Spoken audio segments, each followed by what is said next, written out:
हाय। तो आज के इस वीडियो में एक पर्टिकुलर टाइप ऑफ क्वेश्चन देखते हैं। What is this question? Where people join और leave on a regular basis, daily basis पे कुछ लोग आ रहे हैं या फिर छोड़ के जाते हैं। तो इस टाइप के क्वेश्चंस देखते हैं। चलो, तो ये बेसिकली कंसेप्ट तो कुछ नया है नहीं, यहाँ पर एग्जाम्पल के थ्रू देखते हैं। जैसे ये फर्स्ट एग्जाम्पल क्या है? A group of workers was put on a job. From the second day onwards, one worker was withdrawn each day. दूसरे दिन से शुरुआत करके एक एक बंदा रोज हटाते जा रहे हैं। withdrawn मतलब हटाते जा रहे हैं। The job was finished when the last worker was withdrawn. Had no worker been withdrawn at any stage, the group would have finished the job in 2/3 the time. How many workers were there in the group? चलो, तो हो क्या रहा है पहले ये समझो। Let's say there were n workers in the group. तो D1 डे पर कितने लोग काम कर रहे हैं? नंबर ऑफ पीपल वर्किंग और नंबर ऑफ वर्कर्स। डे 1 पे पूरे के पूरे n लोग काम कर रहे हैं, ये दिया हुआ है। फिर डे 2 पर क्या होता है? डे 2 पर एक बंदा हटा दिया जाता है, तो कितने लोग काम करेंगे? n-1 लोग काम करेंगे। ओके। फिर डे 3 पर क्या होता है? एक और बंदा हटा दिया जाता है, तो अब कितने लोग काम करेंगे? n-2 करेंगे। फिर डे 4 पर सिमिलरली क्या होता है? एक बंदा और हटा दिया जाता है, तो n-3 लोग काम करेंगे। ठीक है। अब सोचो ऐसा कितने दिन तक काम चलेगा? कितने दिन तक चला?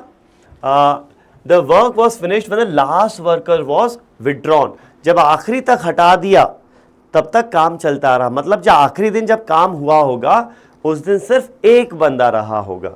तो लास्ट डे, जिस दिन भी लास्ट डे रहा होगा उस दिन सिर्फ एक बंदा रहा होगा। और ये कौन सा दिन होगा? Well, this will be the nth day, DN रहा होगा। करेक्ट। 10 लोग हैं, 10 फिर 9 8 7 6 5 4 3 2 1, तो 10 दिन काम चलेगा। 4 लोग होंगे तो पहले दिन 4 करेंगे, दूसरे दिन 3, तीसरे दिन 2, चौथे दिन 1 और फिर खत्म हो जाएगा काम। तो अगर n वर्कर्स हैं तो टोटल कितने दिन काम चलेगा? n डेज काम चलेगा। ठीक है। चलो, तो इस टाइप के क्वेश्चंस में भी फोकस किस पे करना चाहिए? टोटल वर्क डन पे फोकस करना चाहिए। अगर आपको याद हो, हमने जो ग्रुप ऑफ पीपल के क्वेश्चन किए थे लास्ट वीडियो में, where you have a single type of group of people या multiple types of group of people, वहां पर हमने वर्क डन पर फोकस किया था। यहां पर भी हम वर्क डन पर फोकस करेंगे। What is the total work done? तो here we assume that efficiency of each worker per day is 1 unit. एक बंदा एक दिन में कितना काम कर सकता है? 1 यूनिट का काम कर सकता है, ये हम अज्यूम कर लेंगे। अल्टीमेटली इसकी वैल्यू से फर्क नहीं पड़ेगा। आप इसको E मानो, F मानो, D मानो, कुछ भी वेरिएबल भी मान लोगे तो वो कैंसिल आउट होगा एंड में, तो इसीलिए उससे फर्क नहीं पड़ेगा। तो ये इजी रखने के लिए मैं इसको 1 मान लेता हूं। ठीक है। चलो, तो now let's calculate what is the work done per day. Work done per day कितना होगा? ठीक है। अब पहले दिन n लोग काम कर रहे हैं, डे हर बंदा 1 यूनिट काम करेगा, तो n इंटू 1 यूनिट्स का काम पहले दिन होगा। सिमिलरली n-1 इंटू 1 यूनिट्स का काम दूसरे दिन होगा।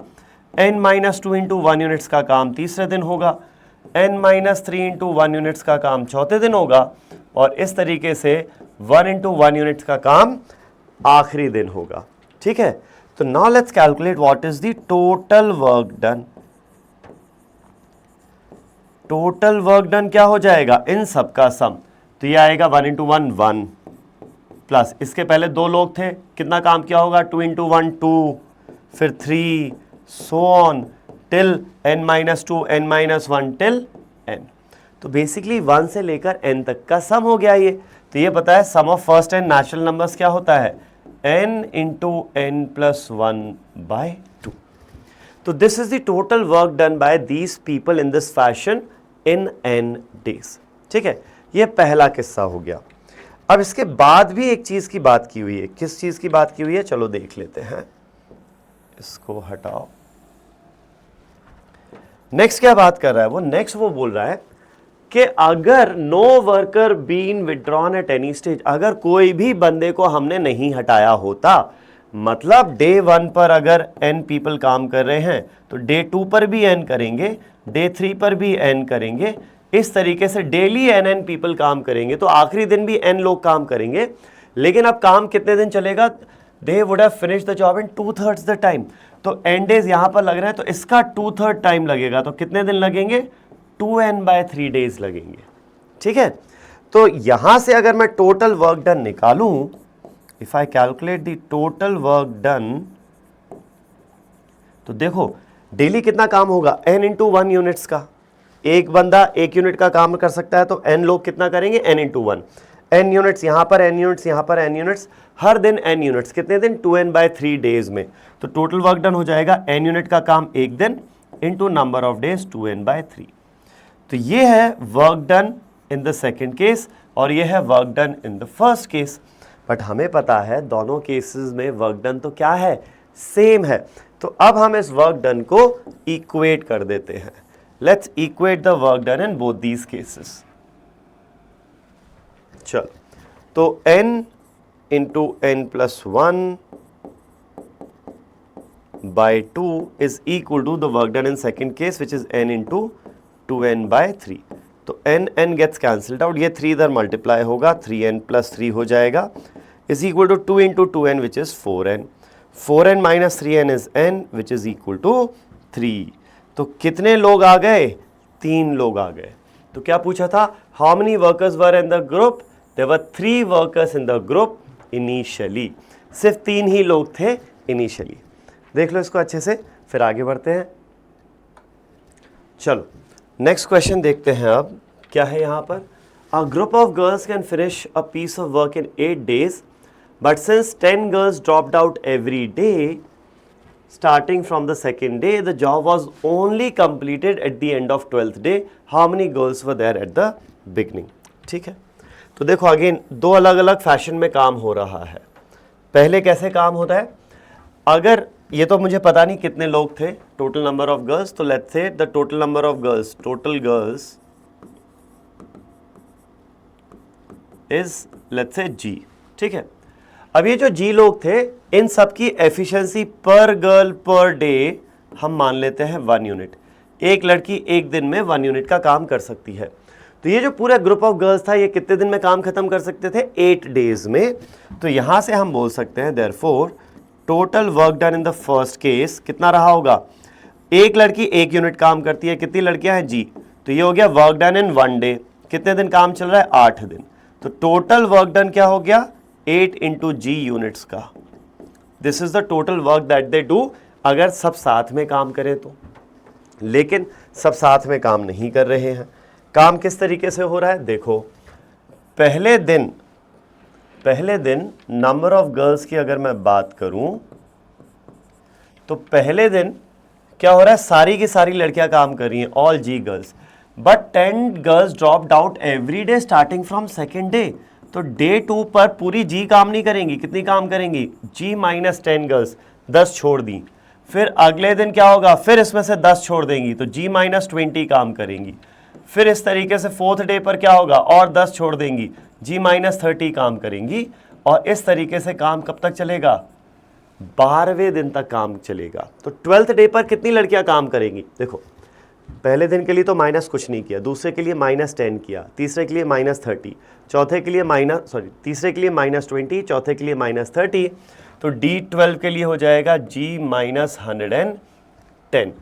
ये AP से भी आ सकता है अगर आप AP से कंफर्टेबल हो तो, वरना सिंपली सोचो, पहले के लिए 10 इंटू 0 माइनस किया, दूसरे के लिए 10 इंटू 1 माइनस किया, तीसरे के लिए 10 इंटू 2 माइनस किया, चौथे के लिए 10 इंटू 3 माइनस किया। ये पैटर्न समझो। तो 12वें के लिए 10 इंटू 11 माइनस करेंगे, तो -110 हो जाएगा। ठीक है, चलो, तो अब अगर मैं एफिशिएंसी इनकी मान क्या ली? हम एफिशिएंसी 1 यूनिट थी, ये मान ली थी, उसके हिसाब से ये वर्क डन आया था। तो अब निकालते हैं हम total work done in this case. What is the total work done? पहले दिन कितना काम होगा? हर लड़की 1 यूनिट का काम करती है, तो G लड़कियां हैं, तो काम कितना होगा? G यूनिट्स का। सिमिलरली दूसरे दिन क्या होगा? G माइनस 10 इंटू 1 यूनिट्स का, तो G माइनस 10 यूनिट्स का। फिर तीसरे दिन होगा g माइनस 20 इंटू 1 यूनिट्स का, तो g माइनस 20 यूनिट्स का। सिमिलरली फिर g माइनस 30 यूनिट्स का, सो ऑन टिल आखिरी दिन तक g माइनस 110 यूनिट्स का काम हो जाएगा। तो इसको ऐड करते हैं, तो g कितनी बार ऐड होगा ये g? 12 दिन है तो 12 बार, 12 इंटू g। अब माइनस कॉमन ले लेते हैं, -10 -20 -30, इसमें से माइनस कॉमन ले लिया और 10 का फैक्टर कॉमन ले लिया, तो यहाँ बचेगा 1, यहाँ बचेगा 2, यहाँ बचेगा 3, सो ऑन टिल यहाँ बचेगा 11।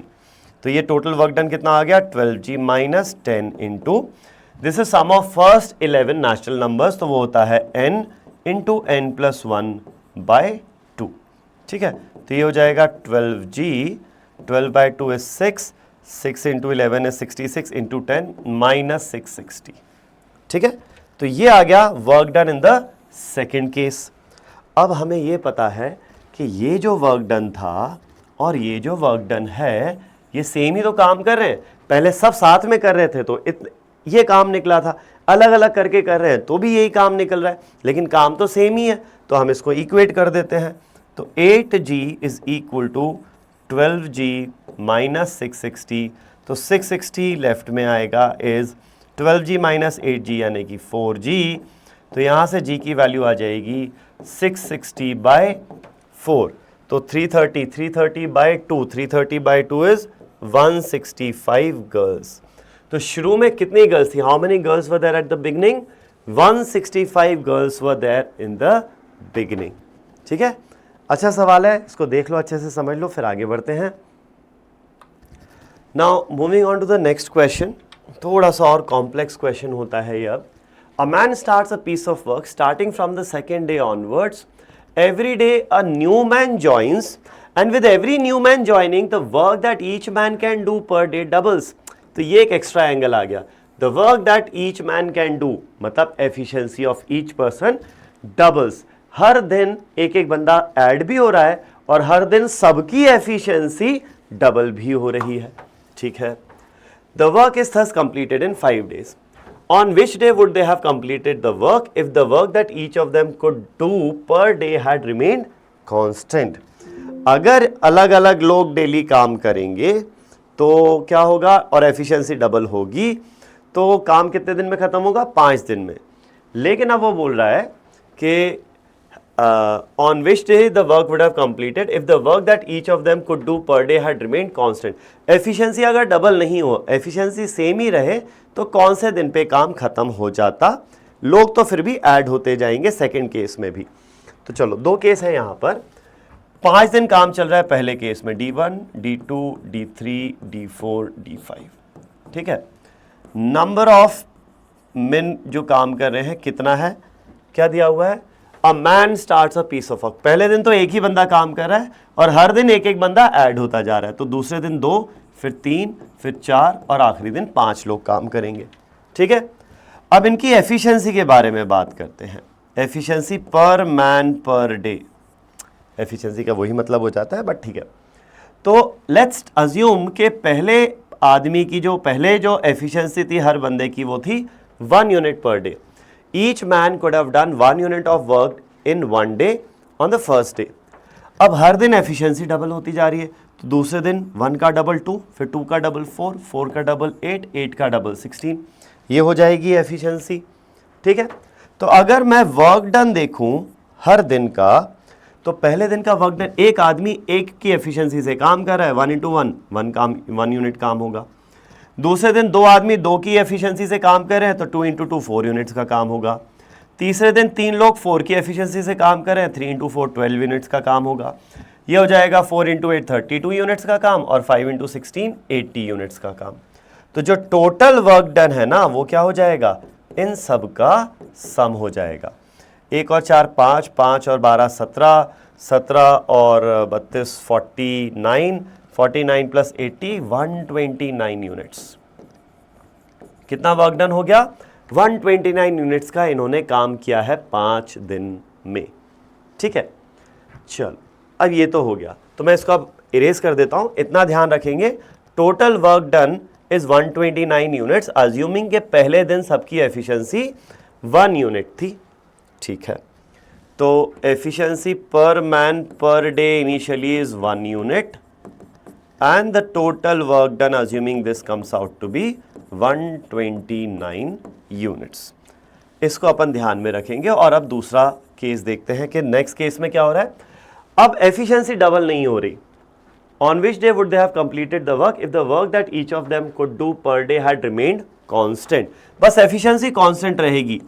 पहले दिन नंबर ऑफ लोग कितने काम करेंगे, नंबर ऑफ लोग तो वही एक काम करेगा पहले दिन, दूसरे दिन फिर एक बंदा और आ जाएगा, 2 हो जाएंगे, तीसरे दिन फिर एक बंदा और आ जाएगा, 3 हो जाएंगे। इस तरीके से लेट से n डेज काम चलेगा। तो आखिरी दिन कितने लोग काम करेंगे, n डेज काम करेंगे। ठीक है, अब एफिशिएंसी की अगर मैं बात करूं तो एफिशिएंसी के बारे में बोला है कि यहां पर एफिशिएंसी चेंज नहीं होगी, तो एफिशिएंसी डेली 1 यूनिट की ही रहेगी। ठीक है, तो अब अगर मैं वर्क डन देखूं, वर्क डन देखें अगर, तो पहले दिन कितना काम होगा, 1 इंटू 1 1 यूनिट का। ठीक है, दूसरे दिन 2 इंटू 1 2 यूनिट्स का, फिर 3 इंटू 1 3 यूनिट्स का, so on till n into 1 n units का काम हो जाएगा। फाइन, तो टोटल वर्क डन कितना आएगा यहाँ पर, 1 + 2 + 3 सो ऑन टिल n का। तो ये sum of first n natural numbers है, तो ये हो जाएगा n इंटू n + 1/2, ये हो जाएगा। राइट, अब यहाँ पर एक चीज़ ये समझने की है कि ये जो हमने माना है कि टोटल n डेज में काम खत्म हो गया, क्या ज़रूरी था कि आखिरी दिन पूरा लगे? ये भी तो हो सकता था आखिरी दिन आधे दिन में ही काम खत्म हो जाए, या 1/4 डे पे, या 2/3 डेज में ही काम खत्म हो जाए। तो हमने तो मान लिया कि आखिरी दिन पूरे का काम मान लिया है, हमने ऐड कर लिया है। तो हो सकता है कि ये जो वर्क डन है ना, ये वर्क डन या तो बराबर होगा जो रिक्वायर्ड वर्क डन है उसके, या उससे थोड़ा सा ज़्यादा हो जाए। मान लो आखिरी दिन 2/3 डे में ही काम खत्म हो गया था, लेकिन हमने तो आखिरी दिन का पूरा काम ले लिया यहाँ पर। तो ये जो हमारा वर्क डन है ना, ये हो सकता है या तो इसके बराबर आ जाए या इससे थोड़ा सा बड़ा आ जाए। तो हम अब यहाँ पर बोलेंगे the work done in this case is either equal to और greater than 129। So this is greater than और इक्वल टू 129, ये हो जाएगा। तो यहाँ से आएगा मेरे पास n into n + 1 is greater than और इक्वल टू 258। तो अब हमें ये फिगर आउट करना है कि what is the least possible value of n। ये बताना है ना कौन से दिन काम खत्म हुआ, तो n की क्या वैल्यू हो ताकि ये जो है ना n इंटू n + 1 का प्रोडक्ट 258 के बराबर या उससे बस थोड़ा सा ही ज़्यादा आ जाए। तो चलो n की वैल्यू अगर मैं 15 लेता हूँ, तो 15 इंटू 16, 15 इंटू 16 कितना होगा, 15 स्क्वायर होता है 225, तो ये हो जाता है 240। 15 इंटू 16 240 हो जाएगा। ठीक है, n अगर अपन 16 लेते हैं तो ये हो जाएगा 16 इंटू 17, 16 इंटू 17 में 256 प्लस 16 272 आ जाएगा। तो 240 तो 258 से छोटा है, तो n की वैल्यू 15 नहीं हो सकती। 272 जस्ट बड़ा हो गया इससे, तो n की वैल्यू क्या हो जाएगी, 16। तो इस केस में कौन से दिन काम खत्म हुआ, 16th डे पर।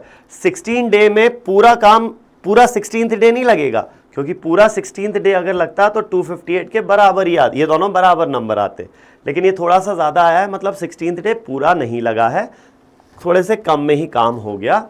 तो पूछा गया था on which day would the work be completed, the work would be completed on 16th day, although it would not take the whole of 16th day. ठीक है, देख लो इसको, समझ लो, फिर आगे बढ़ते हैं। और अब देखते हैं आखिरी एग्जाम्पल। तो यहाँ पर एक चीज़ जो फंडा है वो क्या है, हम टोटल वर्क डन पे कॉन्सेंट्रेट कर रहे हैं, तो यही करना है इस टाइप के क्वेश्चंस में।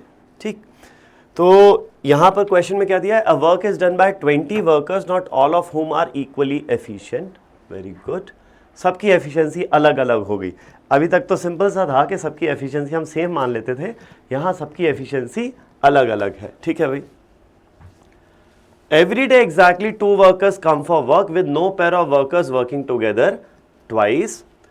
Even after all possible pair of workers have worked once, the work isn't completed. तो पहले अभी इतना पार्ट समझ लेते हैं। इतने पार्ट में हो क्या रहा है, there are 20 workers जिनमें सबकी एफिशिएंसी अलग अलग है।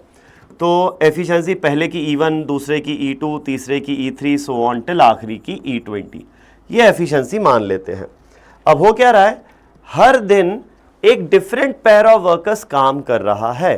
तो जैसे एक दिन काम करेगा E1 E2 के साथ, फिर एक दिन काम करेगा E1 E3 के साथ, ऐसा so on till E1 E20 के साथ सारे पेयर बना लेगा। फिर E2 का E1 के साथ तो पेयर बन गया, एक E3 के साथ बनेगा, फिर E4 के साथ बनेगा, ऐसा करके E2 के सारे पैर E20 तक बन जाएंगे, फिर E3 के सारे पैर, E4 के, E5 के, ऐसे करके सारे पैर्स एक एक दिन काम कर लेंगे। ठीक है, तो जितने भी दिन काम होगा, कितने दिन काम होगा, पहले तो ये समझ लेते हैं कि कितने दिन काम होगा।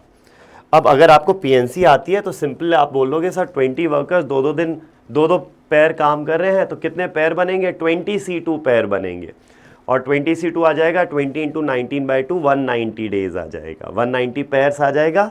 हर पैर एक दिन काम कर रहा है तो 190 पैर्स आ जाएंगे। तो पीएनसी आता है तो ईजिली हो जाएगा, नहीं आता है तो उसका तरीका देखो कैसे करोगे। तो अगर हम मान लें कि हर बंदा E1 से लेकर E20 तक है लोग, ठीक है, E1 के कितने पैर बनेंगे, बाकी 19 के साथ, तो E1 के 19 पैर्स बनेंगे, E2 के भी सिमिलरली 19 पैर्स बनेंगे, सो ऑन टिल E20 के भी कितने बनेंगे, 19 पैर्स बनेंगे। तो टोटल पैर्स कितने हो जाएंगे, 19 + 19 + 19 सो ऑन, 20 टाइम्स ऐड करोगे, 19 × 20। लेकिन इसमें एक गड़बड़ है, 19 × 20 पैर्स में आपने हर पैर को 2 बार काउंट कर लिया। कैसे, E1 E2 का पैर जो था वो आपने E1 में भी काउंट कर लिया और E2 में भी काउंट कर लिया, तो 2 बार काउंट कर लिया ना।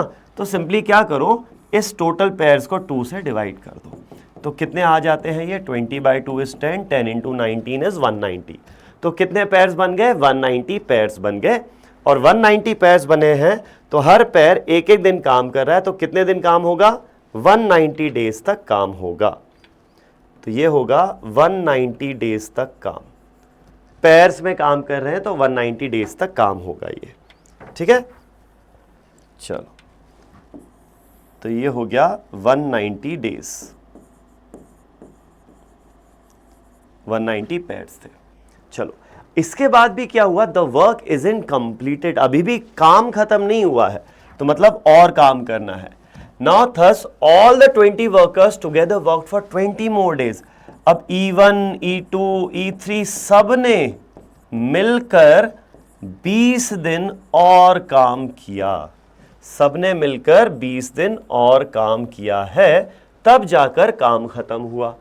ठीक है, अब निकालना क्या, find the number of days in which the whole work would finish if all the workers work together. तो अगर सब मिलकर E1 E2 E3 so on till E20 सब मिलकर काम करेंगे तो कितने दिन लगेंगे, ये निकालना है। तो लेट्स से लगेंगे D डेज अगर सब मिलकर काम करेंगे तो। ठीक है, तो मैं क्या करूंगा, इस केस का वर्क डन निकालूंगा, इस केस का वर्क डन निकालूंगा, और दोनों को ऐड तो नहीं, इक्वेट करेंगे क्योंकि सेम काम की बात कर रहे हैं। यहां पर टोटल वर्क डन निकालते हैं, क्या होगा। अब भाई ये 20 लोग हैं, ये इनकी एफिशिएंसीज हैं, तो एक दिन की इनकी कंबाइंड एफिशिएंसी होगी E1 + E2 + E3 so on till E20। और वर्क डन क्या होता है, combined efficiency into time taken. तो वर्क डन यहां इस केस में हो जाएगा E1 + E2 + E3 so on till E20 into D days, ये हो जाएगा total work done in this case. यहां पर निकालते हैं what will be the total work done. अब टोटल वर्क डन के लिए आप सिंपली ये फोकस करो, हर इंडिविजुअल पे फोकस करो। वैसे तो ये 190 निकालने की जरूरत नहीं थी, फिर भी हम निकाल के तो देखते ही हैं। तो होता क्या है, यहां पर E1 जो है कितने दिन काम कर रहा है, पहला बंदा जो है कितने दिन काम कर रहा है, E1 के कितने पैर बनेंगे, 19 पैर बनेंगे। तो E1 19 डेज तो पैर्स में काम कर रहा है, उसके अलावा 20 दिन और काम कर रहा है। तो E1 ने कितने दिन काम कर लिया, 39 डेज काम किया। तो वर्क डन बाय E1 क्या हो जाएगा, टाइम इनटू एफिशिएंसी, 39 × E1। तो ये पहले बंदे का वर्क डन हो गया। सिमिलरली दूसरे बंदे का वर्क डन भी क्या होगा, 39 × E2 तो ही होगा ना। E2 जो है वो कितने दिन काम, कितने पैर बनेंगे उसके, 19 पैर बनेंगे, तो वो 19 दिन काम करेगा। वो 19 दिन तो यहां काम करेगा, प्लस ये 20 दिन सबके साथ में काम करेगा, तो टोटल 39 डेज काम किया उसने। तो उसने कितना काम किया होगा, 39 इंटू E2 काम किया होगा। सिमिलरली E3 ने 39 इंटू E3 काम किया होगा, सो ऑन टिल आखिरी बंदे ने 39 इंटू E20 काम किया होगा। तो टोटल वर्क डन कितना आ जाता है यहाँ पर, 39 into E1 plus E2 plus E3 so on till E20। ये आ जाता है work done in the first case, ये आ जाता है work done in the second case. और अगर मैं इन दोनों वर्क डन्स को इक्वेट कर दूं, इन दोनों को इक्वेट कर दें, this whole thing is equal to this whole thing, तो E1 E2 E3 till E20 का सम कैंसिल आउट होके आपके पास आ जाएगा 39 is equal to D। Simply अगर ये सब साथ में मिलकर काम करें, अलग अलग करने की जगह साथ में मिलकर काम करेंगे, तो पूरा काम कितने दिन में खत्म हो जाएगा, 39 डेज में खत्म हो जाएगा ये पूरा काम, 39। ओके। तो यहाँ पर मैंने एक गड़बड़ कर दी, ये 2 डेज था, 20 नहीं था। All 20 workers work for 2 more days था। ओहो, इसके कारण ये गड़बड़ हो गई। चलो कोई बात नहीं, तो सिंपल सी कैलकुलेशन भी नहीं, मिस इंटरप्रिटेशन है। तो ये 19 दिन तो हर बंदा काम कर रहा था, प्लस 2 दिन, तो हर बंदा कितने दिन काम कर रहा है, 21 दिन। तो 19 प्लस 20 39 था, तो 19 प्लस 2 करेंगे 21, ये भी 21, ये 21 हो जाएगा, तो ये 21 आएगा। तो 39 की जगह ये कितना आ जाएगा, 21 आ जाएगा। तो answer will be option C 21। 20 दिन नहीं है, ये 2 दिन था। तो यहाँ पर अगर सब मिलकर काम करेंगे तो कितने दिन में काम खत्म हो जाता है, काम खत्म हो जाता है 21 दिन में, 21 डेज में। तो ये होगा इस टाइप के क्वेश्चंस जहाँ पर लोग कॉन्स्टेंटली या तो ऐड होते जा रहे हैं या फिर निकलते जा रहे हैं। बट अगेन द फंडा क्या है, जो फंडा हमने ग्रुप ऑफ पीपल में लगाया था ना लास्ट वीडियो में, वही फंडा यहाँ पर है। We calculate the total work that they do in different cases, और उन वर्क डन में फिर रिलेशन देखते हैं, या तो बराबर होंगे, मोस्टली केसेस में बराबर वर्क डन होता है। कई बार ऐसा हो सकता है कि एक ग्रुप ऑफ पीपल ने डबल काम किया दूसरे से, या आधा काम किया, या ट्रिपल काम किया, तो उस तरीके से आप वर्क डन निकाल के वर्क डन को रिलेट कर सकते हो। That's it for this video, thank you.